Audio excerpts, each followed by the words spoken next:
Assalamualaikum warahmatullahi wabarakatuh. Waalaikumsalam warahmatullahi wabarakatuh. Bismillahirrahmanirrahim. Bismillahirrahmanirrahim.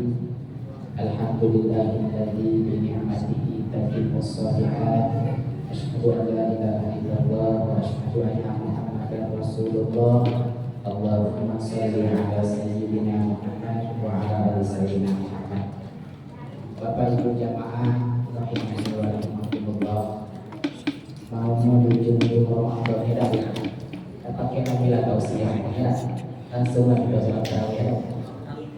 Karena dari ujung-ujung ini perasaan sudah menunjukkan. Tambahlah cuaca dari siang lumayan panas. Masuk ke dalam ruangan yang banyak terpopulasi. Jadi langsung kita 3 minggu kami tidak masuk.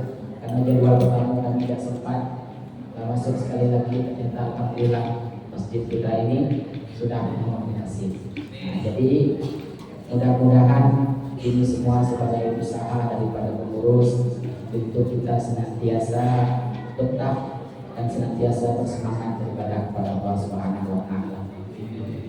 Tapi Bu, yang lebih lagi mungkin banyak pahalanya yang panas. Walaupun dia panas tapi tetap semangat, mungkin lebih lagi. Tapi tidak mengurangi pahala itu yang alhamdulillah sampai malam hari ini hadir bersama untuk menjalankan ibadah kepada Allah. Pertama-tama tentunya puji beserta syukur kepada kehadiran Allah Subhanahu wa taala dan iring selawat dan salam kepada Nabi kita Muhammad sallallahu alaihi wasallam. Allahumma sholli ala sayyidina Muhammad wa ala sayyidina Muhammad. Bapak Ibu jamaah, malam hari ini perjalanan waktu telah mengantarkan kita pada malam yang ke-27 dan mungkin ada yang 28 dan mungkin ada yang baru malam bertamu, tapi setidaknya jangan sampai malam terakhir. Harapan kita hari-hari ibadah yang telah kita lalui diterima oleh Allah Subhanahu wa taala. Maka setiap selesai sholat kita berdoa, Rabbana taqabbal minna sholatana wa siyamana wa kulla ibadatina ataupun birinci wa qiyamana wa ruku'ana. Yang intinya adalah ketika kita selesai beribadah, tidak cukup kita hanya selesai, tetapi kita iringi dengan berdoa kepada Allah Subhanahu wa taala. Kalau cuma sekedar mengejar saknya saja, itu cukup terukur syarat dengan rukun, itu sudah sah. Tapi kalau mengejar kita diterima oleh Allah Subhanahu wa taala, maka ada harus usaha yang kita lakukan. Di antara melengkapi rukun dan syaratnya harus kita pelajari kepada Allah. Jadi ada orang yang bertanya, Pak, eloknya sudah sholat itu alhamdulillah atau astagfirullah? Tidak. Ada pula yang nanya, bagusnya sudah sholat itu astagfirullah atau alhamdulillah? Karena sebagian imam katanya ada sudah assalamualaikum kiri kanan itu diucapkan alhamdulillah. Ada yang sudah sholat salam kiri kanan langsung astagfirullah. Jadi kedua-dua elok. Karena kami tanya kenapa alhamdulillah sudah selesai sholat. Karena nikmat yang terbesar adalah kita diberikan waktu untuk sujud kepada Allah. Alhamdulillah sudah sholat. Kami tanya pula kepada imam yang istighfar duluan, apa istighfar duluan? Karena tadi di dalam sholat pikiran tak kemana. Banyak pikiran yang tak kemana melayang-layang sampai dia ingat aku lah rakaat pertama dari surah yang saya baca ya. Kalau kita tanya pada diri kita masing-masing, tadi surah yang kedua, tadi surah apa tadi? Waktu sholat isya tadi surah yang kedua surah apa? Surah alhamdulillah yang ingat. Terkadang kita lupa dengan bacaan kita sendiri karena pada saat itu pikiran kita memang diarahkan oleh setan untuk senantiasa melayang-layang. Makanya ada ikhtiar kalau kita lupa dengan sesuatu barang bawa sholat rakaat. Itu biasanya langsung kita ingatkan. Maka di dalam sini ini namanya apa? Kalau di dalam sholat apa namanya ini? Apa namanya Pak? Mihrab. Mihrab itu tempat terang. Artinya berkecamuk pikiran imam di dalam itu, maka bantulah makmum jangan sampai pikiran imam di depan dikacau dulu.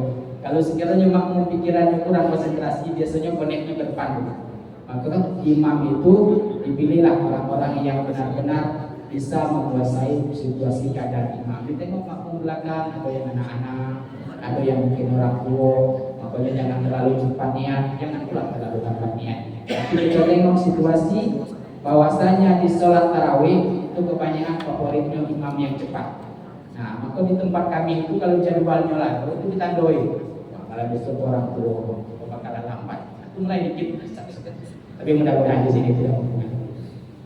Bapak Ibu hadirin rahimani wa rahimakumullah, pertemuan dengan bulan suci Ramadan adalah anugerah, nikmat, hadiah yang sangat besar dari Allah Subhanahu wa taala. Karena inilah kesempatan bulan untuk kita memperbanyak bekal kepada Allah Subhanahu wa taala. Begitu banyak bonus pahala yang Allah berikan kepada kita. Maka ketika datang perintah dari Allah, Pak, ketika datang perintah dari Allah, mau itu perintahnya bersifat wajib ataupun yang sunnah, maka niat kita adalah kita jaga lillahi ta'ala. Itu saja alasannya. Karena apa? Karena akhir-akhir ini banyak sekali orang yang beribadah itu ditanya dulu padilahnya apa. Pak Ustaz, kalau sekiranya dia udah rezeki macam mana?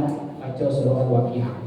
Mulai tahu seminggu baca surah Al-Waqiah, sebulan surah baca Al-Waqiah, sampai hafal surah Al-Waqiah. Itu rezeki macam itu juga. Akhirnya apa? Pak Ustaznya disalahkan. Tidak kata Pak Ustaz. Itu nyalahin Ustaz. Yang parah lagi surah Al-Waqiah itu disalahkan. Tidak surah Al-Waqiah. Yang lebih parah lagi Allah yang digugat. Aku dengar kepada Allah apa yang saya minta. Intinya apa? Ketika kita beribadah kepada Allah, maka setiap kita niat ujungnya pasti lillahi ta'ala. Berwudu kita niatnya lillahi ta'ala. Berpuasa kita niatnya lillahi ta'ala. Sholat kita niatnya lillahi. Jaga itu. Berbaik sangka kita kepada Allah, niatkan ibadah ini lillahi ta'ala. Nabi mengatakan puasalah niscaya kamu sehat. Itu adalah tinggal balik dari itu puasanya. Tapi tujuan utamanya adalah melaksanakan perintah Allah. Ketika kita dibuka, ditanya kita kenapa wudhu itu haram, mungkin kita jawab karena banyak ini penyakit yang ini penyakit ini. Nanti ada orang yang sehat gara-gara makan itu. Kenapa? Karena alasan kita tidak tepat. Tetapi ketika kita ditanya kenapa itu diharamkan, karena memang sudah perintah Allah itu. Apapun alasan dibalik itu, ini adalah perintah Allah. Pentingnya kita berbaik sangka kepada Allah. Dikisahkan Pak, Bu, ada orang yang lalamo masuk neraka. Lalamo di dalam neraka dipanggil oleh Allah. Ini pentingnya berbaik sangka kepada Allah. Dipanggil oleh Allah dua orang ini.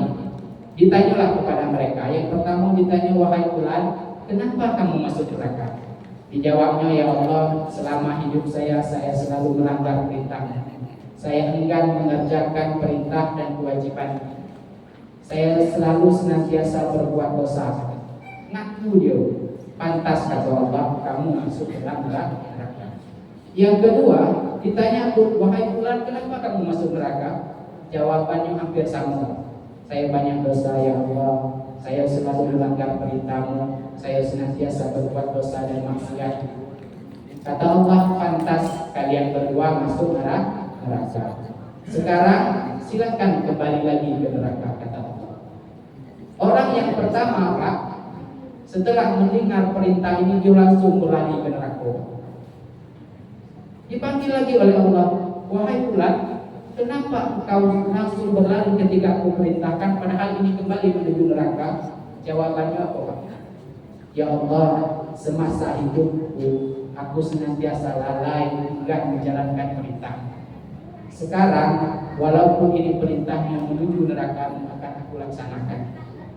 Mendengar jawaban ini, Pak, Allah ridho dan dia pun dimasukkan ke surganya. Yang kedua kebalikannya. Kalau yang pertama tadi cepat-cepat, yang kedua ini lambat-lambat lagi berjalan. Kadang-kadang berhenti bentar, nengok ke belakang, berjalan lagi. Macam ibu-ibu nawar baju harga 300, ditawarnya 100. Berharap aku penjual memanggilnya lagi. Ustaz, pengalaman Ustaz. Jadi yang kedua ini responnya kebalikannya, pelan-pelan dia jalan. dipanggil oleh Allah. Wahai fulan, tadi yang pertama ketika aku perintahkan dia kembali ke neraka, dia cepat-cepat. Karena dia sadar waktu di dunia dia lalai dan segan dan enggan menjalankan perintah. Sekarang ketika aku perintahkan, dia cepat-cepat kembali ke neraka.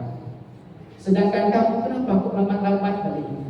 Karena ini padahal perintahku. Apa jawabannya, Pak? Ya Allah, ketika engkau mengeluarkan aku dari neraka, aku kira jatah hukuman itu telah selesai. Aku kira tidak engkau kembalikan lagi aku ke neraka. Ternyata ya Allah, engkau kembalikan lagi aku ke neraka. Aku tidak menyangka siksaanmu begitu pedih, padahal engkau adalah Maha Rahman dan Maha Rahim. Mendengar ini pun Pak, Allah ridho dan keduanya dimasukkan ke dalam surganya Allah. Intinya apa? Ketika datang perintah dari Allah Subhanahu wa taala, maka harus kita kerjakan. Yang pertama adalah lillahi ta'ala, senantiasa kita berbaik sangka kepada Allah Subhanahu wa taala. Bapak Ibu hadirin rahimani wa rahimakumullah, inilah inti daripada ketika kita melaksanakan perintah dari Allah. Karena setiap ibadah yang kita lakukan itu akan terjadi dua kemungkinan, Pak. Yang pertama, kemungkinan pahala kita diterima. Yang kedua, kemungkinan pahala kita akan ditolak, justru menjadi fitnah bagi kita. Seperti puasa yang kita kerjakan, betapa Nabi menyebutkan kamin so'imin laisa lahu min siyami ilal jubahatus. Betapa banyak orang yang berpuasa tapi tidak dapat apa-apa dari puasanya kecuali hanya lapar dan dahaganya. Di antaranya adalah tidak menjaga niatnya lillahi ta'ala. Oleh karena itu Bapak Ibu hadirin rahimani wa rahimakumullah, setiap kita melaksanakan sesuatu, agar apapun yang kita laksanakan itu, jika itu adalah kebaikan bernilai pahala, maka niatkan lillahi ta'ala. Karena fungsi daripada niat adalah tamyizu bainal adat wal ibadah, untuk membedakan mana suatu yang kebiasaan menjadi ibadah. Mudah-mudahan apapun yang kita kerjakan senantiasa bernilai ibadah kepada Allah Subhanahu wa taala, sehingga nanti dapat kita nikmati dan kita lihat hasilnya di hadapan Allah Subhanahu wa taala. Amin ya rabbal alamin. Demikian, wassalamualaikum warahmatullahi wabarakatuh.